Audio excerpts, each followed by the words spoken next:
So, hello. Hindi lang tumatagal. Wait lang. Hindi to tatagal tong video na to. Pakita ko nga pala sa inyo yung kinonvert kong board galing sa Reyna 3C or Pensonic Titan.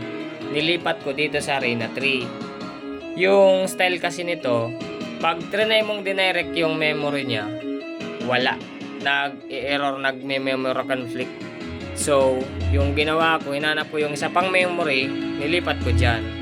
Malit lang yung memory niya kumpara dun sa EEPROM, pero compatible naman at least.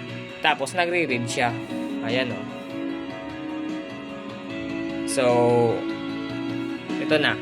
Converted na siya. Pero hindi siya Reyna 3 Reyna 3C na siya ngayon. Dahil yung module na nakakabit dito SAM2695 pang Reyna 3C. At least magamit po yung MIDI niya. Dahil damage kasi yung MIDI nito eh.